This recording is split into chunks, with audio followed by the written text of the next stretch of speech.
حضرت مولانا خالد سیف اللہ رحمانی صاحب کے زیر نگرانی چل رہا ہے، اور مولانا کی شخصیت آپ کے لیے محتاج تعارف نہیں ہے۔ اللہ تعالیٰ نے آپ کے اندر بہت ساری خصوصیات علم کی، تحقیق کی، دعوت کی جمع فرما دی ہے۔ لوگوں کے درمیان اعتدال کی دعوت، لوگوں کو جوڑنے کی دعوت اور ہر طرح سے مل کر رہنے کی دعوت آپ کی خصوصیت اور آپ کی پہچان ہے۔ اسی وجہ سے اللہ تعالیٰ نے آپ کے اندر ایک محبوبیت، جاذبیت اور خوء دل نوازی رکھ دی ہے۔ آپ آل انڈیا مسلم پرسنل بورڈ کے سیکریٹری ہیں، اسلامک فقہ اکیڈمی انڈیا کے جنرل سیکریٹری ہیں، آپ قاضی شریعت دارالقضاء تلنگانہ و آندھرا پردیش ہیں، اور المعہد العالی الاسلامی حیدرآباد، جو حیدرآباد اور آپ کے اس علاقے کا ایک انتہائی نامور ادارہ ہے، ایک علمی اور تحقیقی ادارہ ہے، آپ اس کے بانی اور روح رواں ہیں۔ آپ کی ان خصوصیات کو گویا اصغر گونڈوی نے ایک شعر میں جمع کر دیا ہے کہ یوں مسکرائے جان سی کلیوں میں پڑ گئی، یوں لب کشا ہوئے کہ گلستہ بنا دیا۔ میں بصد ادب و احترام حضرت مولانا خالد سیف اللہ رحمانی صاحب سے گزارش کرتا ہوں کہ آپ تشریف لائیں اور اپنے جامع بیان سے ہم سب کو مستفید فرمائیں۔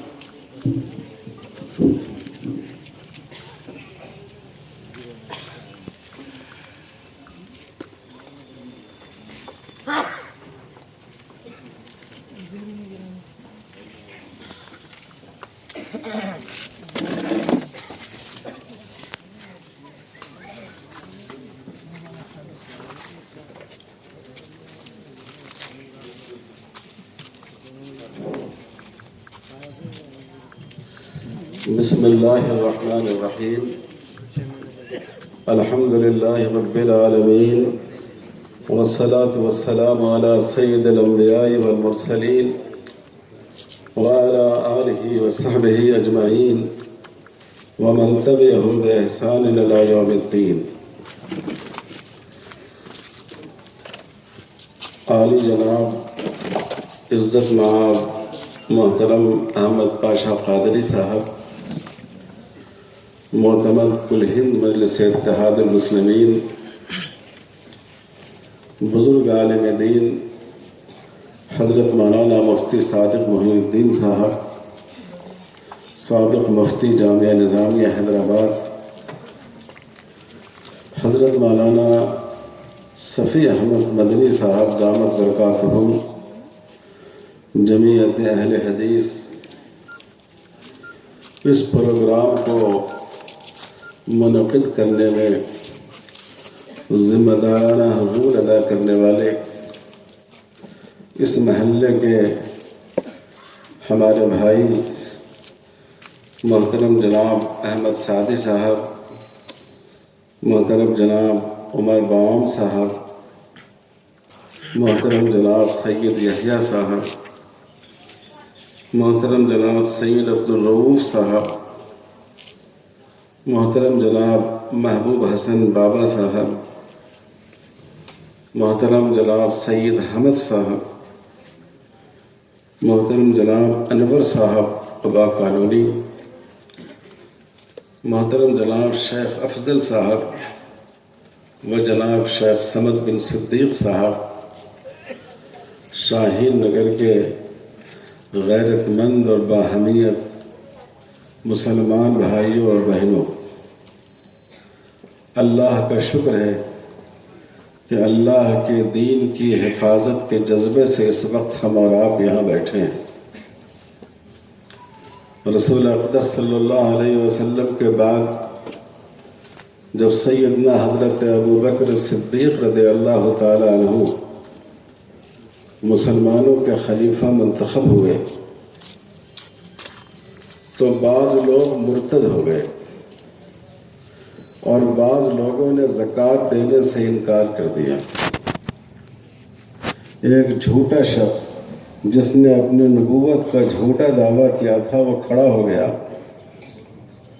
بہت سے لوگ دھوکہ کھا کر اس کے ساتھ ہو گئے اور کچھ قبیلے کے لوگوں نے زکوٰۃ دینے سے انکار کر دیا۔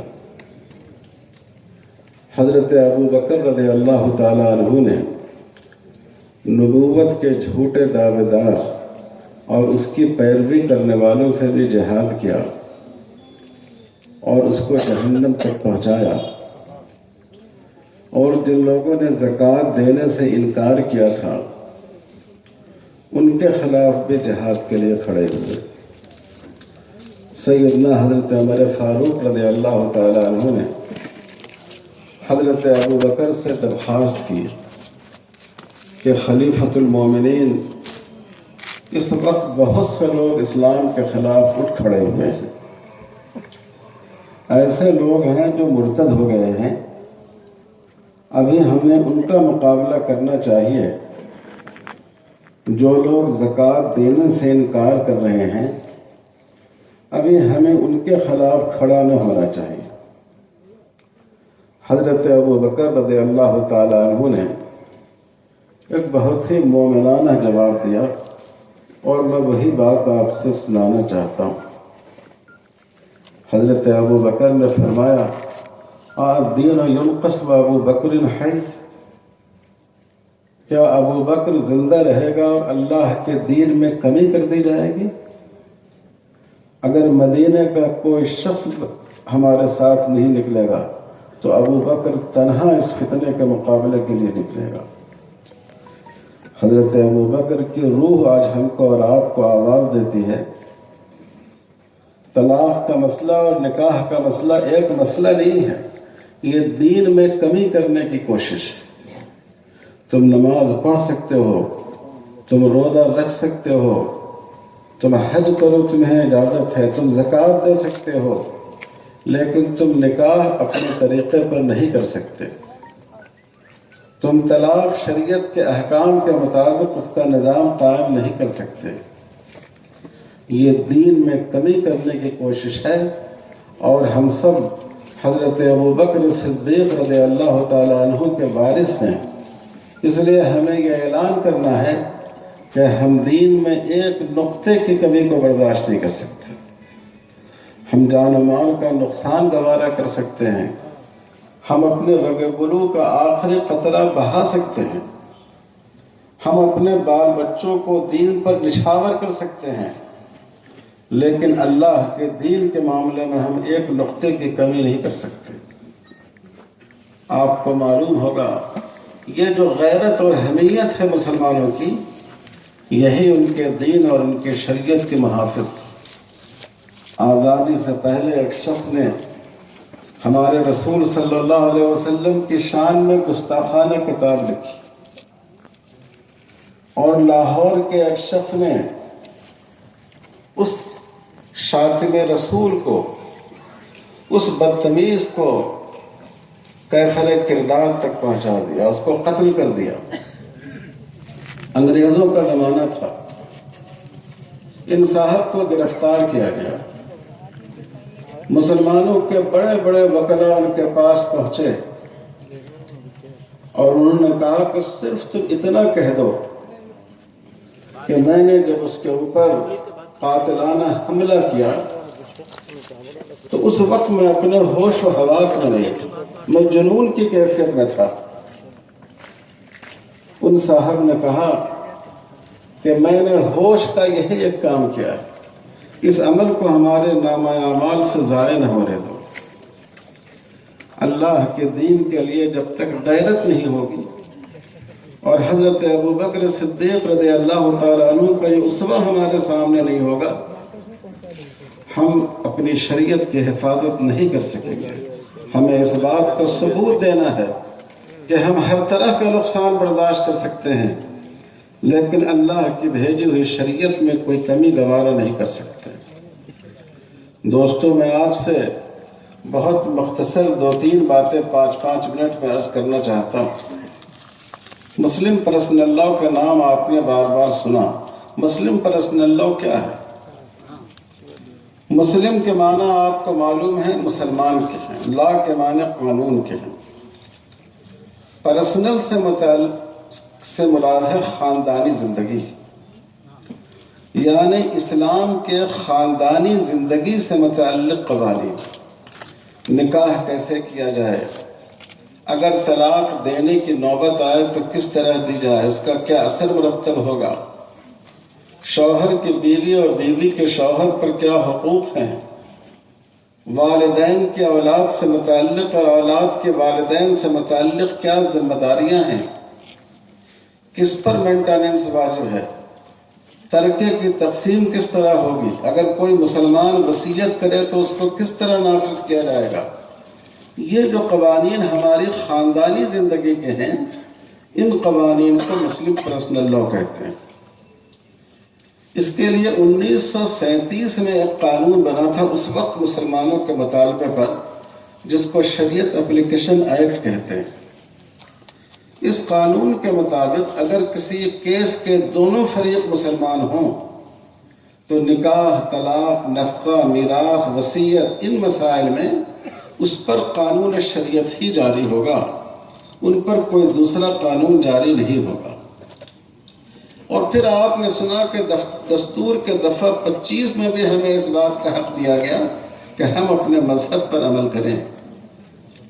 ان قوانین کی اہمیت کو آپ محسوس کیجئے۔ قرآن مجید میں نماز کا صرف حکم دیا گیا ہے، نماز کے مسائل بہت کم، 1-2 بیان کیے گئے۔ روزے کا صرف حکم دیا گیا ہے، روزے کے مسائل زیادہ بیان نہیں کیے گئے۔ حج و زکوٰۃ کا حکم دیا گیا ہے لیکن اس کے مسائل بیان نہیں کیے گئے ہیں۔ لیکن نکاح شریعت کا وہ حصہ ہے کہ اللہ تعالیٰ نے نکاح کے پورے قوانین کو بیان فرمایا۔ نکاح کیسے ہوگا، دونوں کی رضامندی سے ہوگا، نکاح کن لوگوں سے حرام ہے اور کن لوگوں سے حلال ہے، طلاق کس صورت میں دینی چاہیے، اور طلاق واقع ہونے کے بعد کیا احکام ہوں گے۔ اللہ تعالیٰ نے میراث کا قانون قرآن مجید میں پوری تفصیل سے بیان کیا، پورا رکوع صرف میراث کے احکام کے بارے میں ہے۔ تو آپ کو یہ بات سمجھنی چاہیے کہ نماز، روزے اور حج و زکوٰۃ کے مسائل کو بھی اللہ تعالیٰ نے اپنی کتاب میں اتنی تفصیل سے بیان نہیں کیا جتنی تفصیل سے مسلم پرسنل لاء سے متعلق مسائل کو بیان کیا ہے۔ اگر مسلم پرسنل لاء ہم سے چھین لیا گیا تو گویا قرآن مجید پر عمل کرنے کا حق ہم سے چھین لیا گیا۔ اور یکساں سول کوڈ کے کیا مطلب ہے؟ یکساں سول کوڈ جو حکومت لانا چاہتی ہے، ہمارے سماج پر اس کا کیا اثر پڑے گا، اس کو میں صرف ایک مثال سے سمجھاتا ہوں۔ یونیفارم سول کوڈ جب بھی آئے گا، اس میں شادی بیاہ کے لیے مذہب کی کوئی قید نہیں ہوگی۔ اس میں کسی بھی مذہب کا آدمی دوسرے مذہب کے مرد یا عورت سے نکاح کرنے کی اس کو اجازت ہوگی۔ اب آپ تھوڑی دیر کے لیے ایک ایسے خاندان کا تصور کیجئے جس خاندان میں باپ مسلمان ہے، ماں ہندو ہے، ایک بیٹا سکھ ہے، داماد بدھسٹ ہے، بہو عیسائی ہے۔ اگر یونیفارم سول کوڈ خدا نخواستہ بنا تو خاندان کی یہ کیفیت ہو جائے گی۔ آپ سوچئے کیا اس خاندان میں آپ اپنے دین کو بچا سکیں گے؟ اور کیا آپ اپنے آنے والی نسلوں کا رشتہ جناب محمد رسول اللہ صلی اللہ علیہ وسلم سے قائم رکھ سکیں گے؟ کیا اس خاندان میں رمضان کی برکتیں کچھ محسوس کی جائیں گی؟ کیا اس خاندان میں عید و بقرعید کا ماحول پیدا ہو سکے گا؟ اور میں آپ کو بتاتا ہوں یونیفارم سول کوڈ میں کیا ہوگا۔ ہمارے اس ملک کے قانون میں حکومت چاہتی ہے کہ ایک سے زیادہ بیوی رکھنے کی اجازت نہیں، لیکن دوسری طرف آپ دیکھیں تو آپ کو حیرت ہوگی، لاء کمیشن نے سفارش کی ہے ہمارے ملک کے قانون میں بھی اگر کوئی عورت، کوئی مرد کسی غیر منکوحہ بالغ عورت کو اپنے ساتھ رکھے اور اس کے ساتھ زندگی بسر کرے تو ہمارا قانون اس کو جرم قرار نہیں دیتا ہے۔ اور لاء کمیشن نے سفارش کی ہے کہ لیونگ پارٹنر کا قانون بنایا جائے۔ بغیر نکاح کے بھی ایک لڑکے اور لڑکی کو ساتھ رہنے کی اجازت ہو اور دونوں کا ایک دوسرے کے ساتھ وہ تمام معاملہ جائز ہو جو معاملہ ایک شوہر اور بیوی کے درمیان ہوتا ہے۔ اگر یونیفارم سول کوڈ ہوگا آپ یقین جانیے یہ قانون بھی اس کا حصہ بنے گا۔ کیا ہم اس بات کو گوارا کریں گے؟ جس دین میں غیر محرم پر نگاہ اٹھانے کی بھی اجازت نہیں ہے، جس دین میں غیر محرم پر نظر ڈالنے کی بھی اجازت نہیں ہے، کیا اس دین کے ماننے والے اس بات کو قبول کر سکتے ہیں کہ ان کا خاندان، ان کا گھر بدکاری کے مواقع پیدا ہو جائیں، برائی کے مواقع پیدا ہو جائیں؟ اور میں ایک مثال دیتا ہوں آپ کو، اگر آپ سنیں گے تو آپ کو حیرت ہوگی۔ آپ سیاہ ناموں پر دیکھتے ہوں گے لکھا ہوتا ہے کہ لڑکی کی شادی 18 سال سے پہلے نہیں ہو سکتی اور لڑکے کی شادی 21 سال سے پہلے نہیں ہو سکتی۔ اسی لیے ہمارے قاضی صاحبان کو عمر لکھنی پڑتی ہے اور یہ کہنا پڑتا ہے کہ ہم نے 18 اور 21 سال کے بعد یعنی بالغ ہونے کے بعد ان دونوں کا ایجاب و قبول کرایا ہے۔ اگر وہ اس سے کم عمر کی لڑکی یا لڑکے کا ایجاب و قبول کرا دے تو فوجداری جرم ہے، جیل کی سزا ہو جائے گی ان کو۔ ایک پہلو یہ ہے۔ نکاح کے معاملے میں 18 سال سے کم عمر کی لڑکی اور 21 سال سے کم عمر کے لڑکے کو نابالغ مانا گیا ہے۔ لیکن آپ دوسری طرف سنیے، زنا کے معاملے میں، برائی کے معاملے میں 16 سال کے لڑکے اور لڑکی کو قانوناً بالغ مانا گیا ہے۔ یعنی اگر کوئی لڑکا اور لڑکی 16 سال کا ہے تو نعوذ باللہ اگر وہ آپس میں ایک دوسرے سے غلط تعلق رکھتا ہے، قانون کے اعتبار سے یہ جرم نہیں۔ عجیب بات ہے، یعنی 16 سال کا ایک لڑکا اور لڑکی برائی کر سکتا ہے لیکن نکاح نہیں کر سکتا۔ تو اگر ہمارے ملک میں یونیفارم سول کوڈ نافذ ہوگا تو اس کا کیا چہرہ ہوگا وہ میں نے آپ کو بتایا، یہی چہرہ اس کا ہوگا۔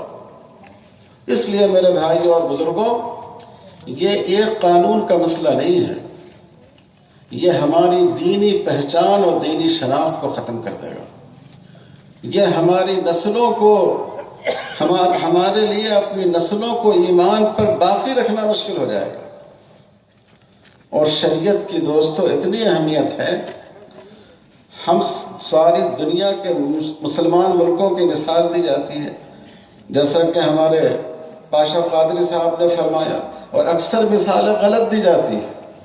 مسلم ملکوں میں یہ قانون ہے کہ اگر کوئی بیوی کو 3 طلاق دے دے تو یہ جرم ہے، اس کو سزا ہوگی، لیکن طلاق واقع ہو جاتی ہے۔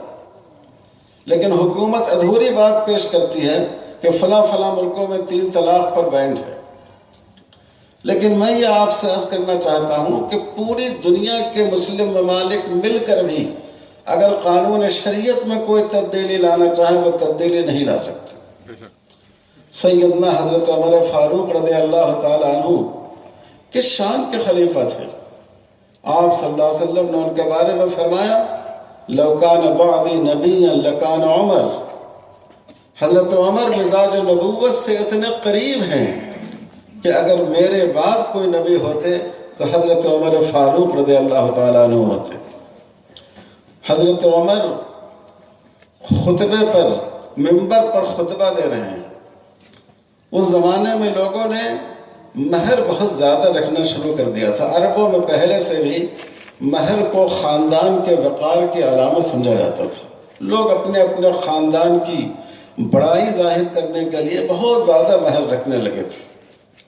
حضرت عمر نے اس پر متنبہ کرتے ہوئے فرمایا کہ میں تم لوگوں کے لیے 500 درہم مقرر کرتا ہوں، جس کو مہر فاطمی کہتے ہیں ہم۔ یہ 1 کلو 692 گرام چاندی ہوتا ہے، 1.5 کلو سے کچھ زیادہ۔